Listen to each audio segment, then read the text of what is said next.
से पानी खींचती रस्सी की चरमराहट और दूर खेतों से आती बैलों की घंटियां। इसी सुबह चौपाल पर बैठे लोग आज कुछ ज्यादा ही बोल रहे थे। रामलाल, अरे भाई, सुना क्या? मोहन शहर से लौट आया। बंसी, वही मोहन जो कहता था शहर में बड़ा आदमी बनेगा। रामलाल हंसा। सब हंस पड़े। उसी समय गली के मोड़ से मोहन आता दिखाई दिया। कंधे पर पुराना बैग, पैरों में धूल और आंखों में वो थकान जो सिर्फ असफलता के बाद आती है। किसी ने आवाज लगाई। रामलाल ताने में, क्यों रे मोहन, शहर की बर्गर पिज्जा वाली जिंदगी खत्म? मोहन रुका, थोड़ी देर सबको देखा, फिर हल्की मुस्कान के साथ बोला, खत्म नहीं काका, समझ आ गई। लोगों को जवाब पसंद नहीं आया, लेकिन मोहन बिना कुछ कहे आगे बढ़ा। गांव में बातें तेज आवाज में नहीं होती, फुसफुसाहट में होती है। चाय की दुकान पर लोग कह रहे थे, एक आदमी ज्यादा दिन नहीं चलेगा, दूसरा शहर से आया है, 2 दिन में थक जाएगा। मोहन को यह सब सुनाई देता था, लेकिन उसने कभी जवाब नहीं दिया, क्योंकि जो खुद पर भरोसा करता है उसे सफाई देने की जरूरत नहीं होती। मोहन का घर मिट्टी का था, लेकिन साफ। दरवाजे पर तुलसी का पौधा और अंदर मां चूल्हे पर रोटियां सेंक रही थी। मां ने बेटे को देखा तो आंखों में सवाल आ गए। आ गया बेटा? मोहन ने सिर हिलाया, बैग नीचे रखा। हमेशा के लिए? मोहन कुछ पल चुप रहा, फिर बोला, हाँ मां। उसी वक्त बाबा खेत से लौटे, पसीने से भीगा कुर्ता और चेहरे पर वही पुरानी सख्ती। शहर छोड़ दिया? बर्गर बेचूंगा। उस रात मोहन को नींद नहीं आई। गांव की रातें शांत होती हैं, लेकिन उसके मन में बहुत शोर था।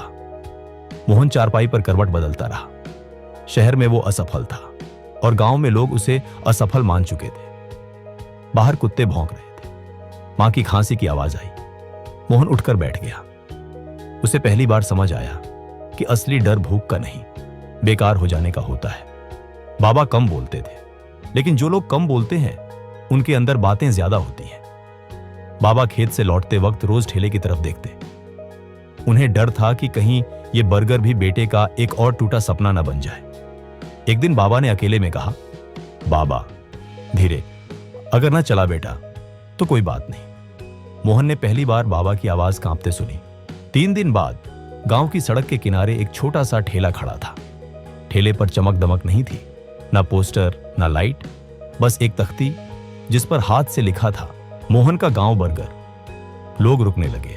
एक लड़का, गांव में बर्गर? दूसरा, इसमें क्या डालेगा, लहसुन चटनी? हंसी उड़ाई जा रही थी। मोहन बिना जवाब दिए तवे पर आलू टिक्की रखता रहा। पहला ग्राहक एक छोटा बच्चा था। बच्चा डरते हुए, भैया 5 रुपये कम हो जाएंगे? धीरे धीरे बर्गर की खुशबू फैलने लगी।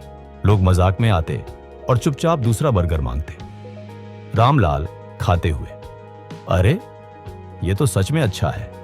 मोहन हर शाम हिसाब करता, कमाई का एक हिस्सा अलग रखता। एक दिन बाबा ने देख लिया।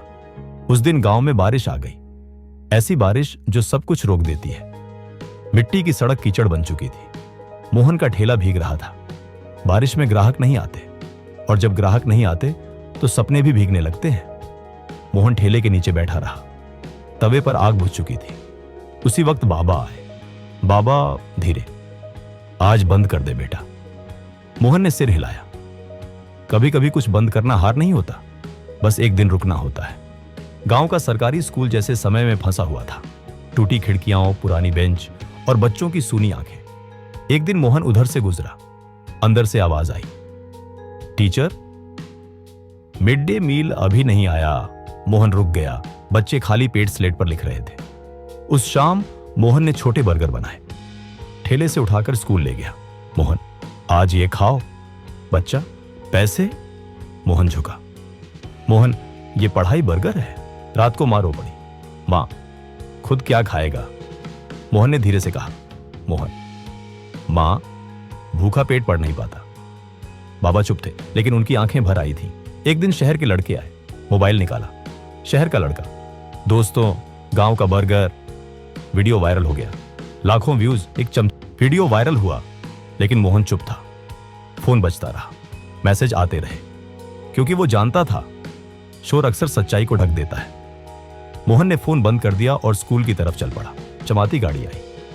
आदमी, हम आपको ब्रांड बनाना चाहते हैं, पैसा, शहर, नाम। बाबा ने कहा, बाबा सोच ले। मोहन बोला, मोहन अगर मैं चला गया तो ये बच्चे। मोहन ने ऑफर ठुकरा दिया। मोहन, बर्गर पेट भरता है, मकसद दिल। आज ठेला स्कूल के सामने है, नाम बदला है, गांव का बर्गर, बच्चों के नाम। बाबा ठेले पर है। मोहन बच्चों को पढ़ा रहा है। बड़ा बनने के लिए शहर जाना जरूरी नहीं, सोच बड़ी होनी चाहिए। सफलता वही है जो किसी और की भूख मिटा दे।